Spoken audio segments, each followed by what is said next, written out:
Usted empezó señalando que este problema era un problema político.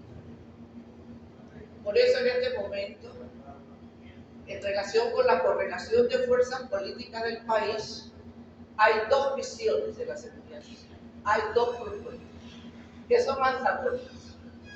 Pero lo cierto es que las fuerzas progresistas, en la correlación que hay en el país, no tenemos objetivamente la fuerza como para imponer un proyecto que apunte a la misión solidaria. Yo le pregunto a usted, ¿será posible que el paso 1 sí sea que se derogue el proyecto de ley 163? Que en principio separe eso, y que eso significa que vamos a tener que convivir transitoriamente con el 51, que es el que está funcionando en este momento. Pero usted ha dicho cosas muy importantes, ¿no? Ha hecho casi que una agenda de una serie de procesos de gestión que con esa ley 51, si funcionara, mejoraríamos una serie de áreas de dirección de la Caja del Seguro Social. Entre ellas el cobro de elevación, nada más eso.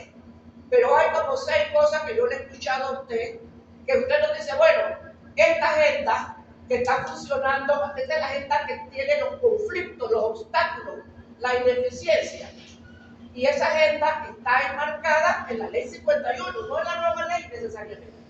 Entonces yo le pregunto si es posible que con esta correlación, repito, en donde objetivamente nosotros no vamos a lograr que con este gobierno y con esta fuerza política se apruebe un proyecto como el de la universidad, profesor, usted y yo sabemos que eso no es viable, ¿no? Entonces yo le pregunto si tácticamente no nos conviene a nosotros, los sectores progresistas, hacer una agenda de esos 5 o 6 lineamientos que con la vigencia de la ley 51 nosotros podemos convertirlo en una presión popular que aglutine las fuerzas políticas de avanzada, que nos permita fortalecer el sujeto, porque nos hemos pasado los 10 últimos años diciendo no tenemos actores políticos, no tenemos fuerza política, no podemos, pero no hacemos ninguna alternativa.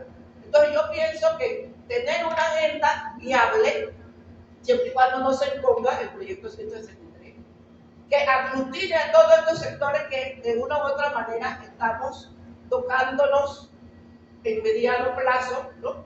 Para luchar por que se mejore la eficiencia, se resuelvan algunos problemas mientras se puede construir un proyecto alternativo.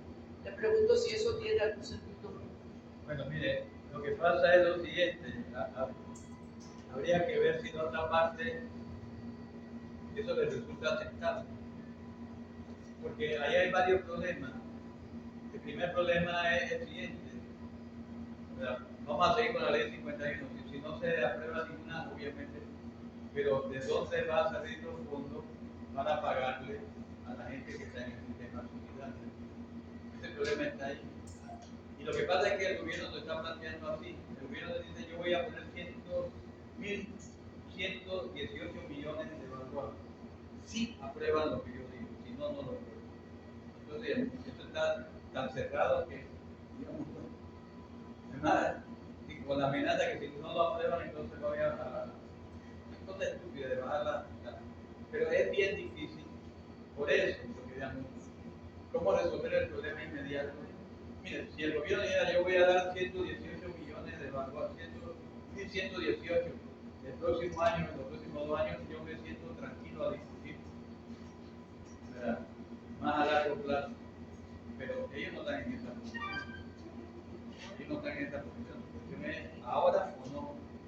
Y eso nos hace a nosotros tener que enfrentar lo que está viniendo. ¿Nos pueden derrotar? Sí, claro que nos pueden derrotar, pero no nos queda de otra que hacer la lucha, no nos queda mucho otro camino a seguir. Además, ¿qué va a pasar con los jóvenes? ¿Van a seguir yendo al sistema mixto? Sí, por un par de años podría ser, siempre y cuando alguien financie lo que ocurre en el sistema solidario. Estos fondos, eso no es mentira, estos fondos se acabaron. acabaron, pero la ley 51 creó las condiciones para que se acabaran. Es mala también. ¿No? Es una ley mala. No, pero digo, bueno, la pregunta que está haciendo la profesora es, digo, ahí podríamos pero digo, yo creo que el problema está ahí. El problema está en que, ¿verdad? Para mí, no solo es la fuerza interna. En este país están mandando las calificadoras de pie. Esas son las que realmente están diciendo es más ni un centavo más. Se encuentren los fondos. Miren lo que le han impuesto, es lo que vimos ahí. La ruta que le han impuesto al gobierno de la ARDF. O sea, ¿de dónde van a salir los 1.118 millones de evaluados? Que no sea subir el ITBM, no subir el ITBM. Estamos en una situación difícil.